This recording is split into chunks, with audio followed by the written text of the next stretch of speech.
first event in Dubai. Here we are with Serena, Parisa, and Nisa. So I'll let everyone introduce themselves and explain a little bit what they do. And I'm Sarah. Hello guys, my name is Serena. So basically I'm working in Starcom, a media agency.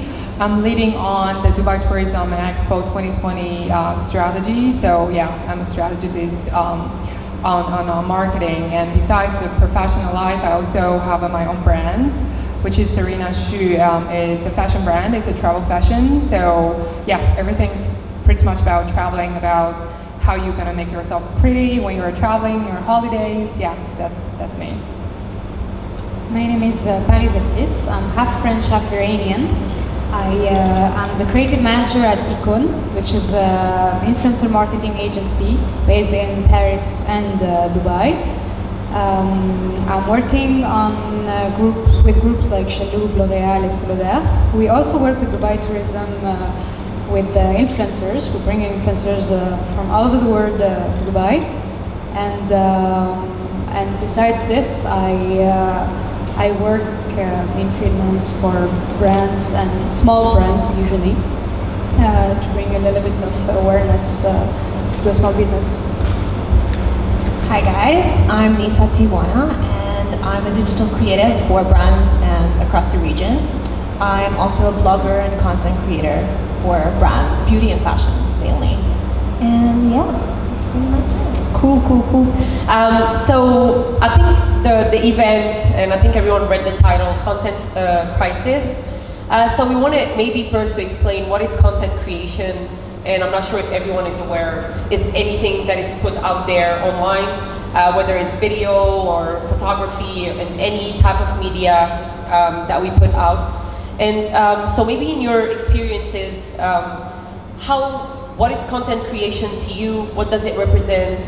What are the big trends that you are seeing in content creation? And maybe just speak about either whether it's personal or professional projects. Okay, so content creation, right? So basically for me, content is everything that we consume at daily basis, every second on the internet, right? So everything we saw, that's content. That's pictures, videos, comments, you know. And of course, as a brand, for my own brand, content is very important because this is kind of like the bridge, how you reach out to your audience to see how I can engage with them or if they're interested or not. And at the same time, you need to see what is their feedback through content or somehow, you know, like to show they're interested or they're not. And, you know, this is kind of how it works for any type of brands now. And again, content needs to be very meaningful and authentic.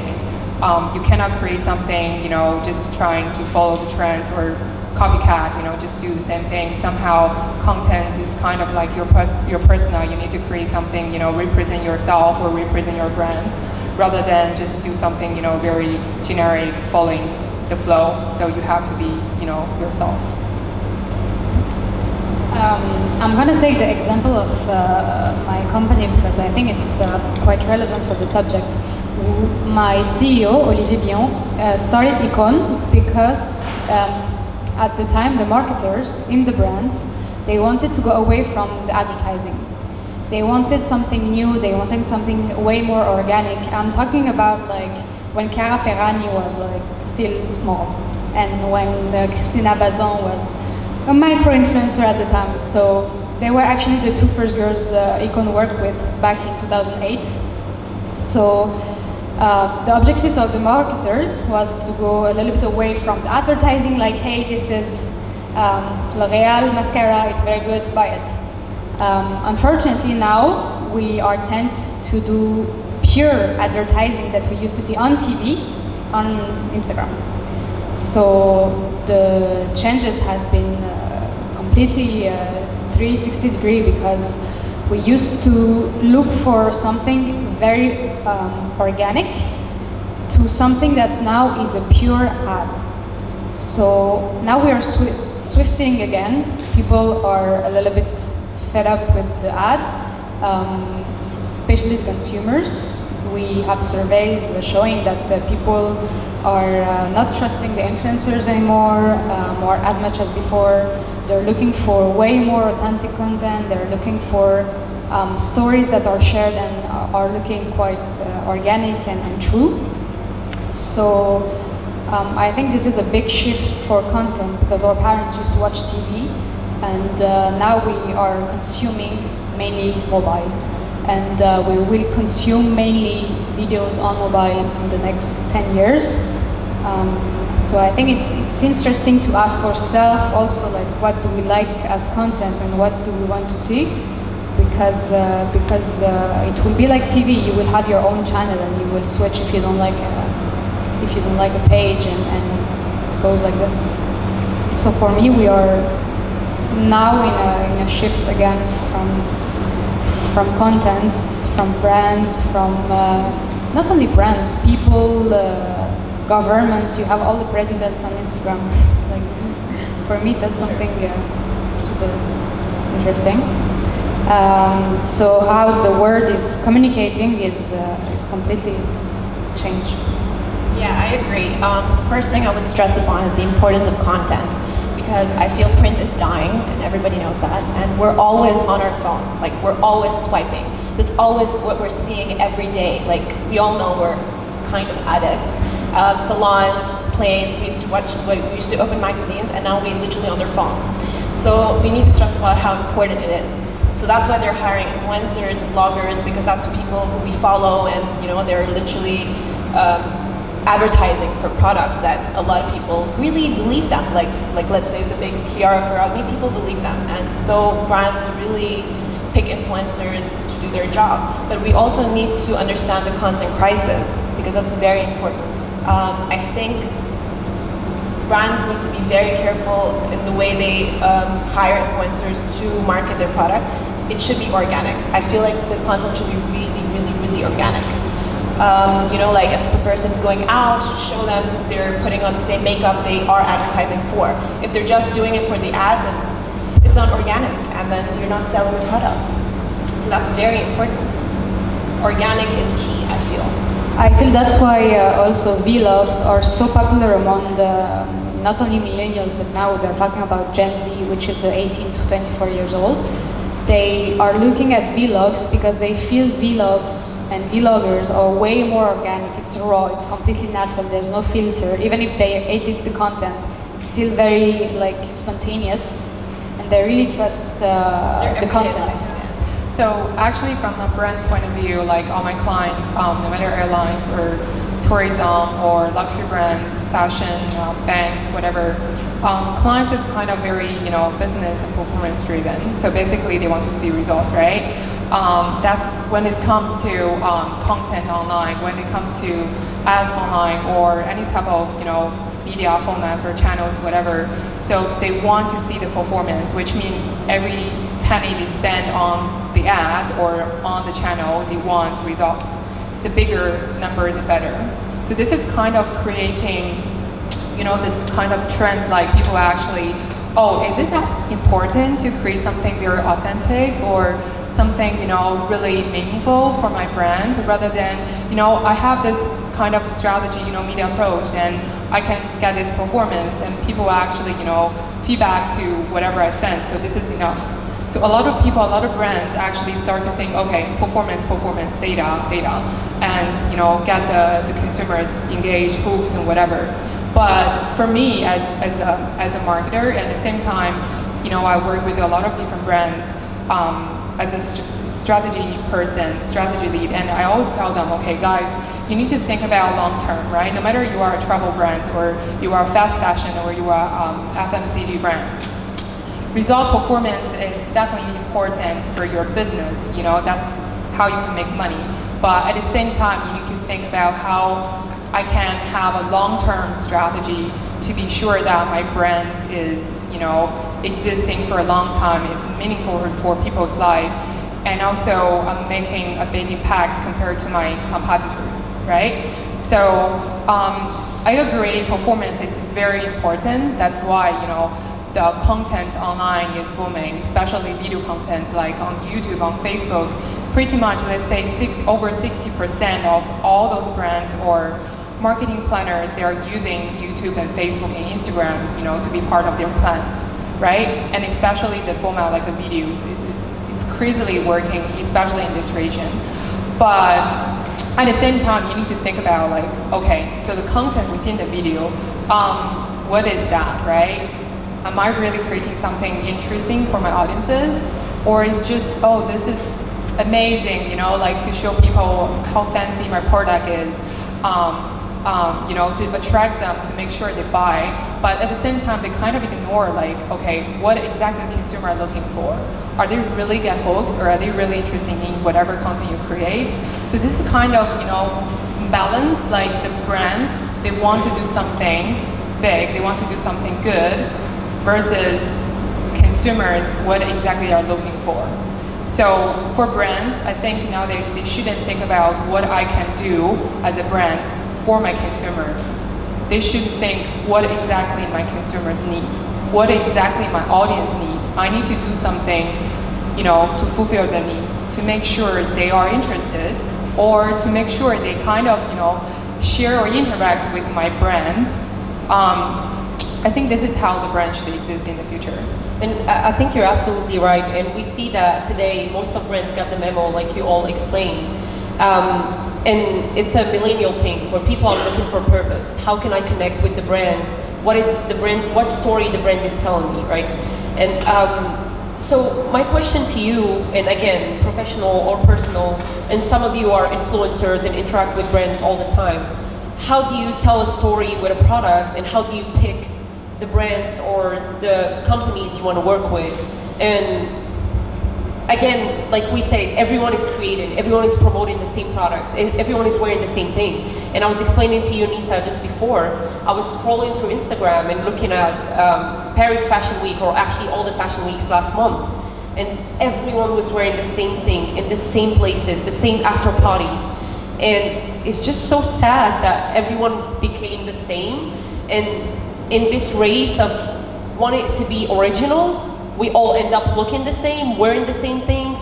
Even we were talking about beauty standards earlier, how everyone has the same makeup, and I didn't even know the word contouring, and now I'm like putting sticks on my face, and I'm like, oh, it makes me look thinner, and it's this and that, And that is influence. Exactly. And so it's like we're noticing, or we're experiencing some sort of, like, everything is homogeneous now, and it's kind of sad a little bit. So I wanted to know, how do you guys, and Parisa, you're, like you say, you mentioned your the fact that you're from Iran and France, and so having this unique story, or maybe different roots, does it help you to tell a story? Does it help you to connect with people more? And how do you influence people? I'm still struggling with like grasping this idea, right? How do you influence? To be honest, I actually decided to refuse projects, even if it's paid, this year. It's a choice. When you're a micro-influencer, you have a choice to continue your working life and do your influencer work aside, which I'm doing, or usually you quit and you try to work more on your content because you think that's what you are made for, and that's work for you. Me, I made the choice to always have a work beside this Instagram life, and I never felt so bad before accepting a project just for money. I didn't like the product. I wouldn't have buy it, and I feel so shameful. Honestly, I was feeling bad, and I was like, you know what? This is not gonna happen anymore. I just refuse a Bourjois project. Bourjois is a cool brand. I bought some Bourjois before. I would like trust the brand for something, but the thing they wanted me to do, it's just not me. They wanted me to contour. I never contour myself. I did a shoot this morning, so that's why you're looking at this. But usually, I put no makeup, just red lipstick. That's it. Red lipstick is my thing. If they wanted me to advertise in red lipstick, I would have been very happy because I trust the product. They wanted me to contour. I told her, like, look, I like Bourjois as a brand. It's a cool brand. It's a French brand. I know them. Like, when you're a teenager in France, you buy Bourjois because it's affordable. And I still would buy Bourjois because I still think it's a cool brand. Monoprix, like, we all buy Monoprix stuff. But they told me, look, this is for a new contour palette, I want you to contour, and I just told them, I'm sorry, the money was good, they wanted to pay me like more than thousands of euros. I could have said yes because it's like a salary for someone in Europe. I was like, no, I'm not gonna do it, you know what? And I felt so bad at the beginning because I thought of doing it just because of the money, and now I feel way better. And regarding Iran, it's for me, I started working on my page because I used to live in Paris, and I was just curious to see how people would react of me advertising Iran. I love my second country. I think it's a beautiful country. I think everyone should visit it. So I started advertising on Iran, and I'm so happy when someone sent me a message like, hey, I'm going to Iran because I saw it on your page. I'm going next week. Can you tell me like where to go? Can you tell me what to do? Like, this is my KPI. This is my, I know that for me, I'm a successful influencer when I receive a message from someone telling me like, hey, I just came back from Tehran, it was amazing, or yeah, I'm planning to go. This is what I want to do really, because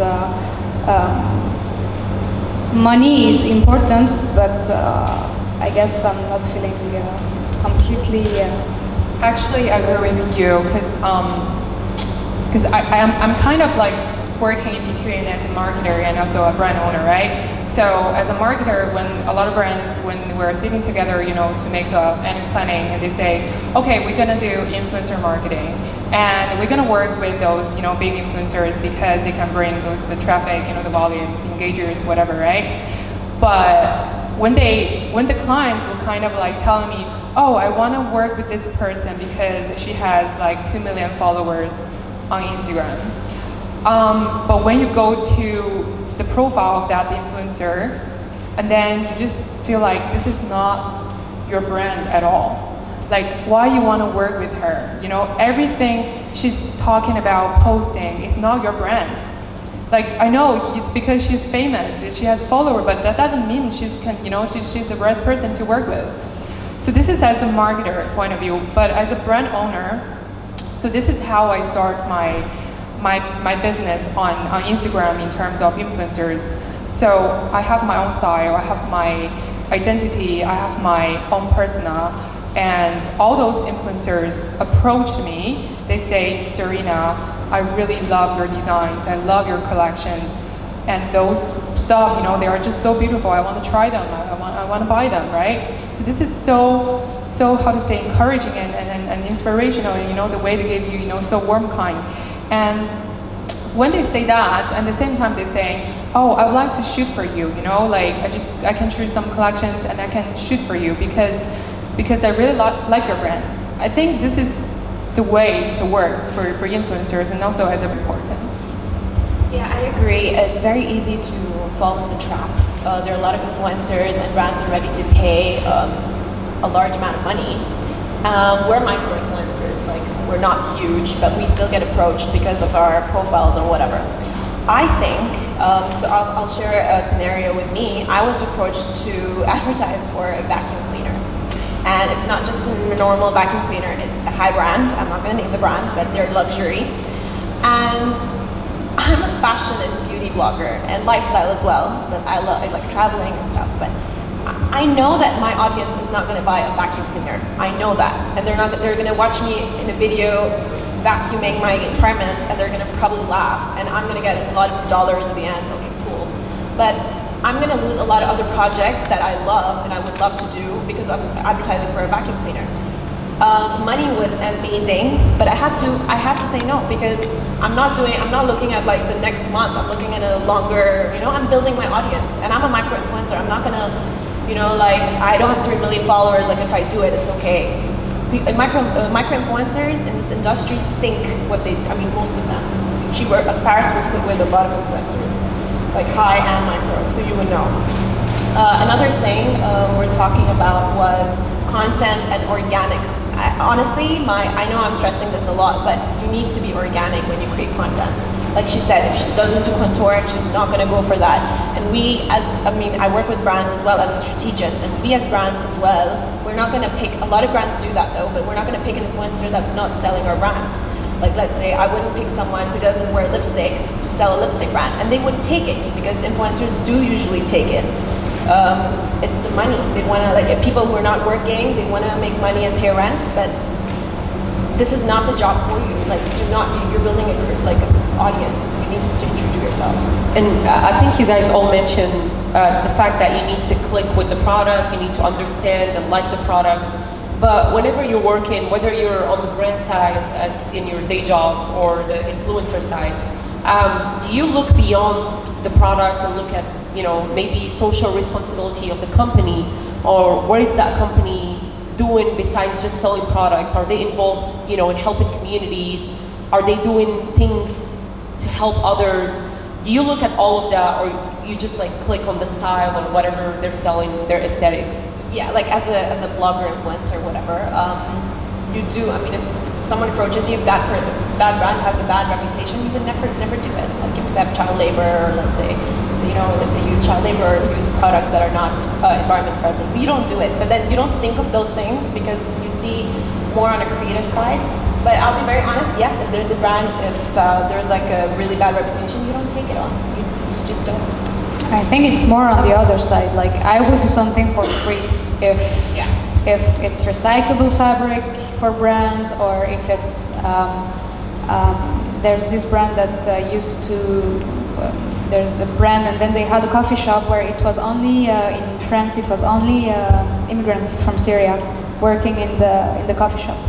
So I would do anything for. I think it's the other side. I honestly, for example, I know that some brands I work for as a creative manager are doing like animal testing, blah blah blah. Honestly, I am not feeling that I will be able to change this, but whenever I have the occasion to push a business that is against animal testing, like I know Kiko does it, and The Body Shop, and some other brands, I'll push for it and I'll do it for free. I just did the post for Ralph Lauren because of breast cancer. In my family, we have a lot of breast cancer, whatever. I would never charge for this.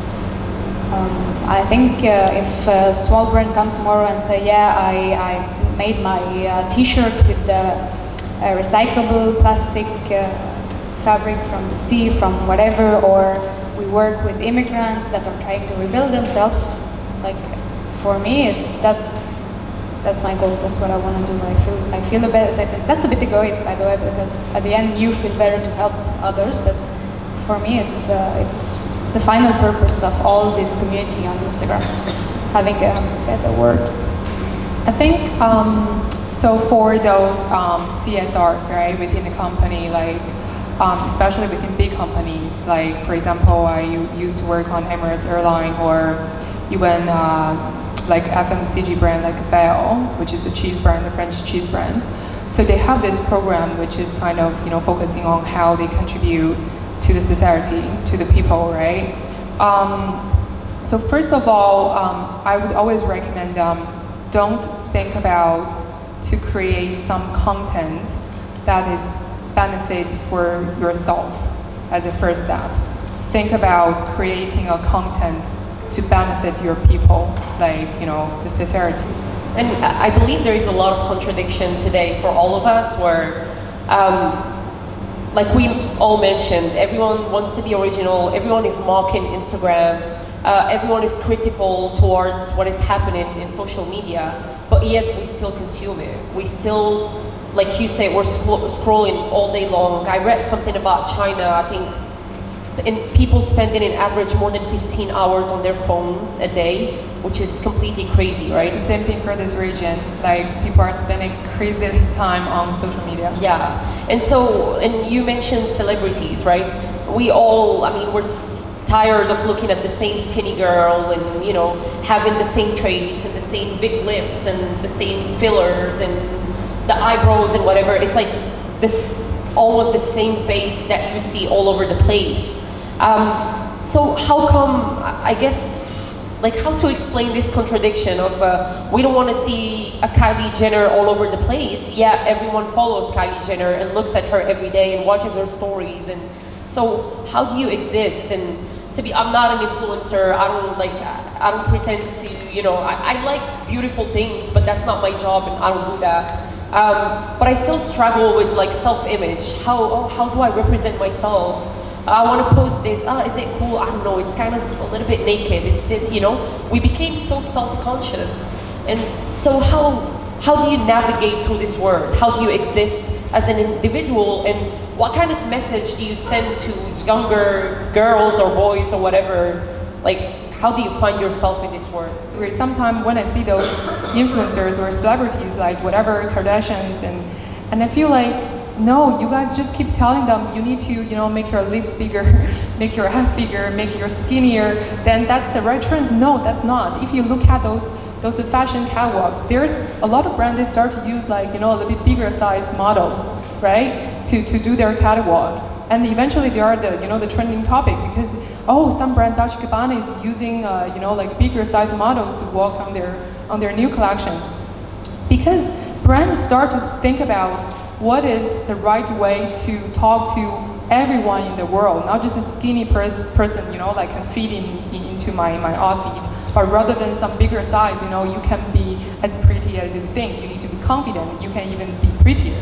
I mean, but that's still BS, right? Because Dolce & Gabbana having a plus size model, that plus size model is actually 90% of women in the world, right? Exactly. She's not even plus size, she's just a regular person, right? Exactly. And she is the standard, and the models are not the standard, right?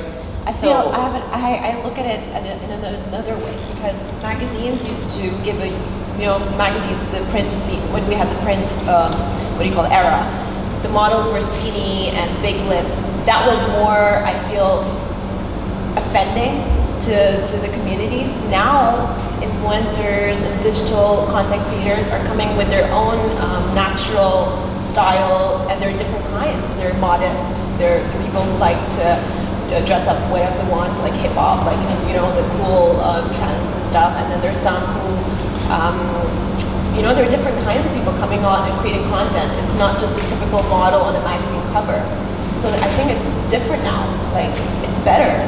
Yeah, there's another way of looking at it, like our favorite models and influencers are on Instagram. But then we see different kinds of people, like plus size content creators. We see dark, light, Asian. So I feel like Instagram has opened up the platform even more. So if you see it in a positive way, it's really good. And I think it's the plastic surgery topic is really for this region, because when I go back in France, I don't even think of doing something to my face. When I'm here, I'm like, oh, maybe a lip filler would be nice. So honestly, it's really the region. And I don't know if it's a Kardashian thing, or if it's just the region that has always been like this, because I'm Iranian, and I can tell you that like no surgery in Iran was already here at my grandma's generation. So it's just maybe more and more because it's less expensive than before. It's more like it's cheaper than before. It's more mass. It's becoming the usual. When I go back in Europe, I've never heard one of my friends or people around me talking about plastic surgery. It's really in the region. And I quite agree with Nisa. I follow a lot more models that are non like typical blonde, white, blue eyes, skinny, and I think it's better than before. Yeah, I think social norms have always existed. It's just that social media made it worse or better. Yes, more accessible, actually, yeah. Just more accessible. Because like each standard, they can exist for a certain time, and then after there's a new trend coming over to take over that, right? So I think it really depends. I mean, for this market as well, this market is totally different from any other countries, because people are just like kind of following influencers. That's why influencers marketing is booming.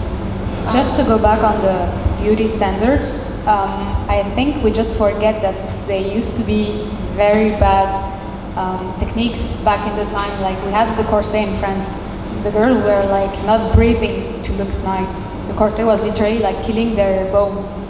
I just saw actually yesterday on Instagram a documentary on how they used to cut the Chinese girls' feet to look like more beautiful because it was a standard of beauty. So I just think now with social media it's more accessible. We talk about it more because the world is small. It's just like everyone's at the same place on social media. But we just forget that it used to be the same before. So how do we tell, you guys keep emphasizing the words authentic and organic, so how do you tell an authentic story? What are the tools or the strategies to be authentic?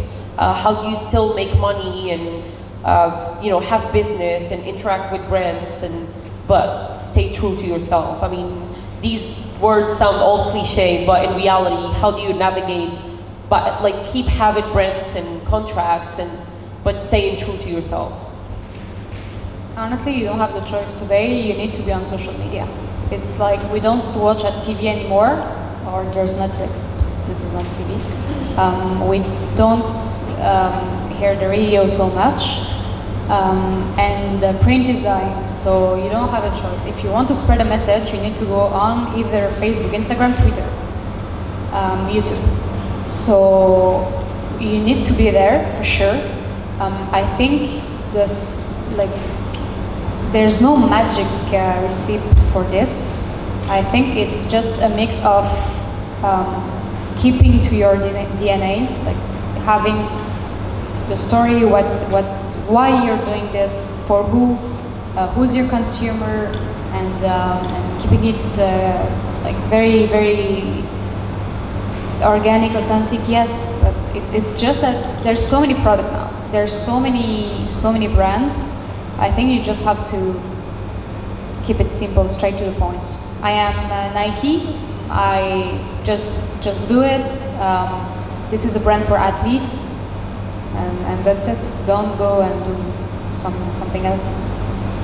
I think, so being authentic, it's not the original definition of authentic, right?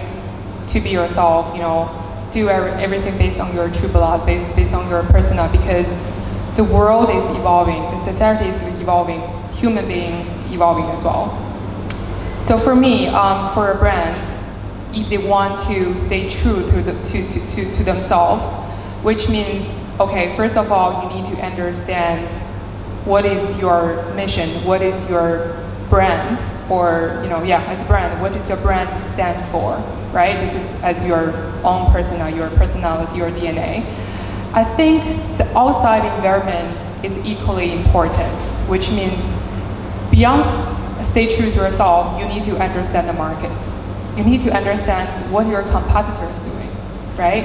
Okay, so they are doing something really cool, really fun. I'm not gonna copy them, but I can do something different in a different angle, right? Because in the end, I still need, as a brand, I still need to sell. I still need to communicate to my consumers. So I need to understand the market. I need to understand what's going on in the world. What is the trend, right? So by understand that, then you can apply whatever that you understand, or the insights, or the analysis to get from the markets, or from whatever trends is going on, to apply it to your brands. And at the same time, like I mentioned earlier, you have to understand your consumers, because within the three elements, the brand, the market, the consumers is changing every single day. The market probably is changing every single day too, but it's not as fast as the consumers. So how do you explain this obsession with influencers? I mean, people go to the same places, they take the same trips, they go to the same hotels, they take pictures of the same food, and I feel like yet people are still they're still obsessed with their lifestyle. So how is that? Because they're selling a dream. The other day, one of my friends who's in the audience told me that influencers sell a dream. Especially in the UAE, a lot of people are like, oh, Dubai is so luxury, which it is. But people like to follow people who are selling a dream. Oh my God, I woke up in a hotel room, I'm going to party, I'm wearing luxury from head to toe. That following, I feel, there's a huge following for those kind of people. But we know it's fake, right? We know it's not always real. You're not always happy, but they show you when they're happy. They show you the positive. They never show you if they have a bad time. They don't show you what happens behind the camera, which they should to some extent, I feel, as though people don't get sick. You know what I mean? Like, there's so much anxiety in the world because of this. You're showing young people that it's all happy and, oh my God, you're having a really bad life. I'm living a luxury life here. Work hard, play hard. You need to show that you've worked hard. You need to show the hard work you've put in. You should take them on a journey, on a you know. So I agree with that, because everything you saw on Instagram is the glamorous part. And it's not true. It's the best part. But you don't know, like being a popular 2 million followers influencers, they have been suffered so much, right? So they have a story behind it, but nobody sees that. So that's the thing, like that's make people, young people kind of fall into the trap, like, oh, I want to be them, you know, this is so easy, I don't need to work hard, I can be influencers in the future, I can travel around the world, I can buy all the luxury brands I want. Okay, hello, this is not happening just like this, right? This is something, you know, you need to work hard. So that's the thing, that's kind of a mistake that all the influencers were kind of, this is, you know, the platform giving younger people. They don't show this bit, they only show the best part. Then that's why, as a user, I am a user, but to be honest, sometimes I just feel like this is just part of my entertainment moment. I don't really take it serious. And just to Instagram. So maybe since we're in Dubai and for the region, so how do you see storytelling evolving in Dubai? How do you see content creation evolving here? Do you see that there is, and I've spoken with some people from the audience, there is a background, like an underground scene that is growing, increasingly growing here, and people are doing things a little bit differently, whether it's in fashion or music or art. So how do you guys see, whether it's your job, day jobs or influencer jobs, how do you see things changing around here? So first off, I think any brands coming to this region, they need to be localized because it's different culture, different language. So for any brand, if they want to establish as, you know, successful brand, you know, understand their consumer, will reach out or like sell, you know, to people in this region. So they need to create any type of communication campaigns, advertising with localized communication, language perspective as well. So this is as a first step. And second step is for those brands, if they want to, establish this longer relationship with all the audiences. So again, they need to understand the culture perspectives, right? They need to know what should do, what shouldn't, because there are so many rules in this region that you cannot show your shoulder in the ads, you cannot show your hair, even in Saudi, for example. Things are changing, but still, like a lot of brands, they're kind of, you know, following that rule, but at the same time, they're kind of lost. Okay, I'm doing localization, I'm doing this and that, but still, like, you know, I need to sell, I need to push my ads to reach out people. So I'm just giving you an example of what happened to me. So I can tell you guys the brand is Mercedes-Benz. I don't know if anyone's working for them, but if it is, that's better actually. You can tell your brand, you are doing an ad or a campaign that's wasting your money because they launched the car brands. Sorry, not the brand, the series, a car series, okay? So they use YouTube pre-rolls or in between rolls, right? The same ad reached me within one video, which is like 1 hour length, okay? About 10 times the same ad, okay? 10 times. First of all, am I your target audience? No, because I have a car. I don't need to buy your car. Why you reach me? First of all, right? Second of all, 10 times. You are wasting your money to spend your advertising budget on the wrong people and reach me like in terms of frequency, that's 10 times, okay? And that's only within one video, like within 1 hour. So after a few days, I continue to see the same ad. It's still appealing to me. I'm like, what are you guys doing? Why continue to appeal to me? you are just wasting your money. And I'm just one of the examples. There are thousands of audiences, right, on YouTube, on Ins, and you are just keep, reaching to the same person. Well, they are not your target. So that's what I'm saying. Like, brands, stop doing those like whatever investments, to waste your money. Think about what you should do, to invest your money at the right person. Be more consumer centric. Be more, how to say, strategic thinking about how I should spend my marketing budget, and also like study like how you should leverage this media, this new age media like social media, Instagram, Facebook, YouTube, to do not waste your money, because nowadays too much waste is not only content but also budget. That's from a marketer point of view. There's too much wasted and they are useless, really. Regarding the underground scene, of course there's an underground scene in Dubai. It's becoming more and more popular. It's becoming, they have more and more exposure.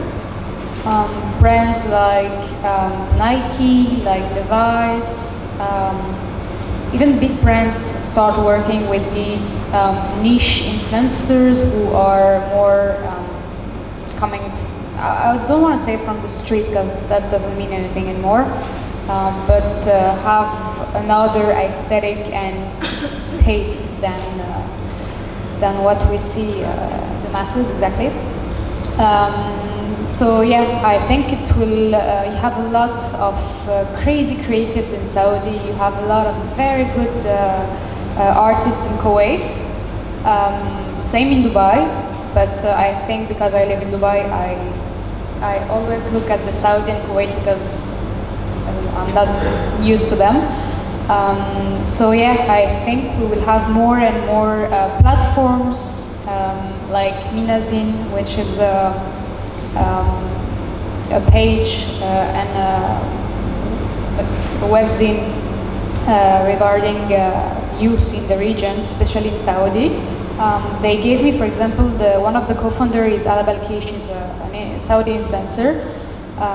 She gave me, even though she's Saudi and we know that Saudi and Iran is politically no-go, she gave me the nicest opportunity to feature my 2-day trip to Iran,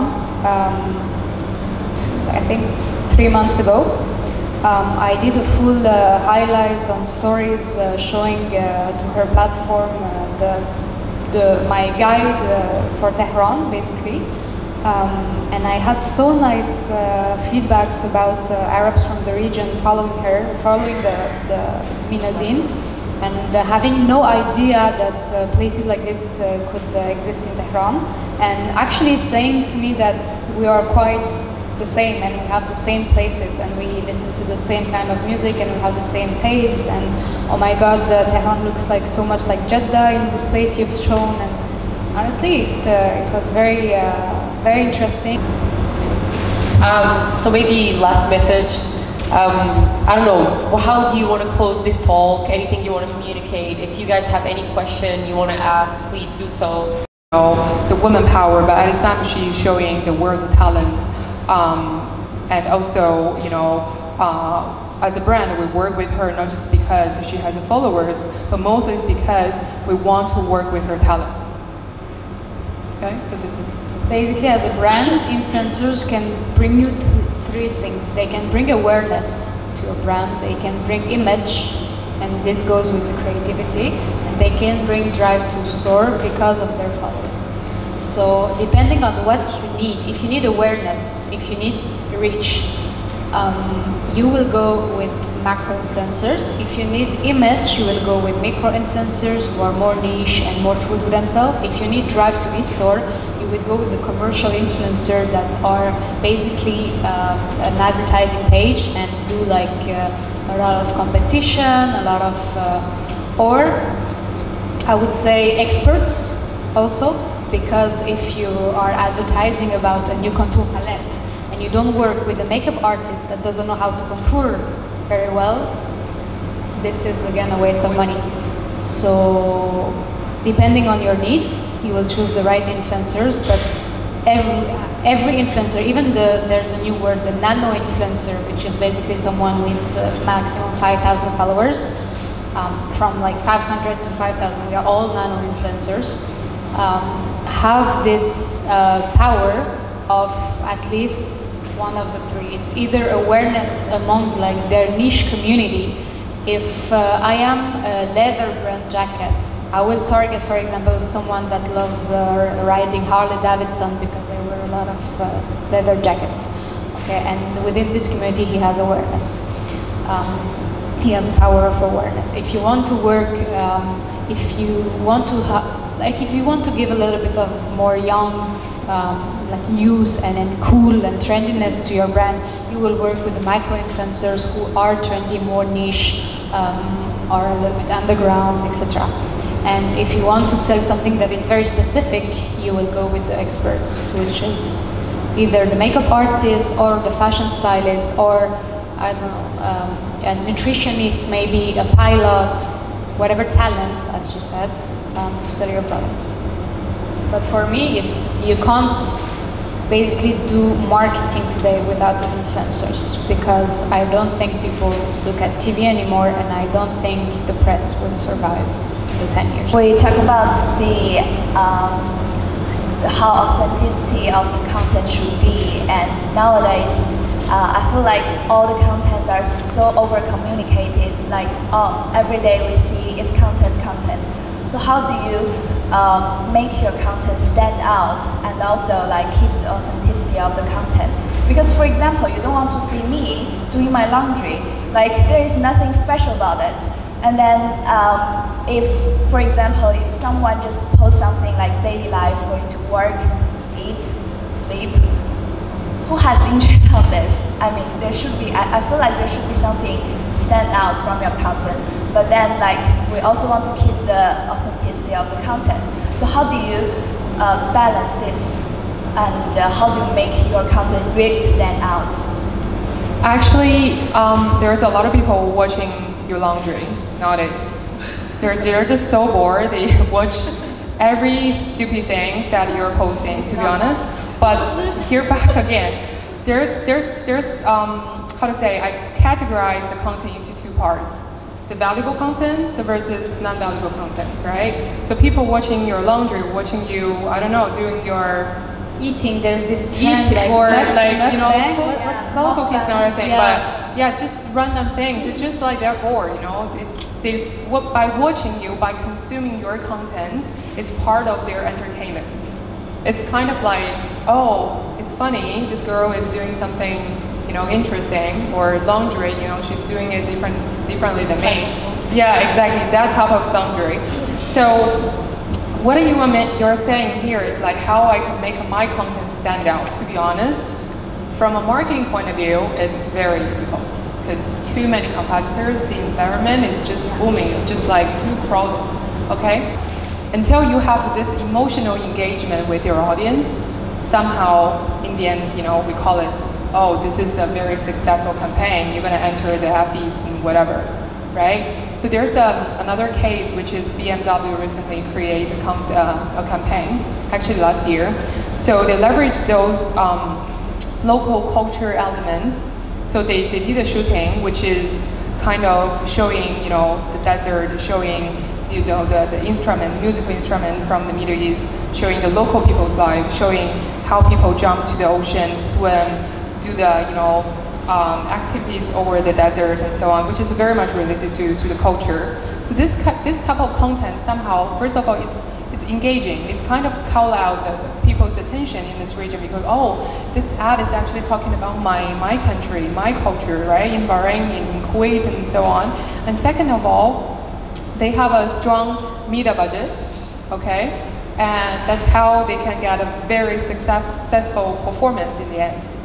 So this is kind of my way of seeing the overall, you know, branding or marketing in this region. Other market is different, but this region, yeah. I always talk about Drake.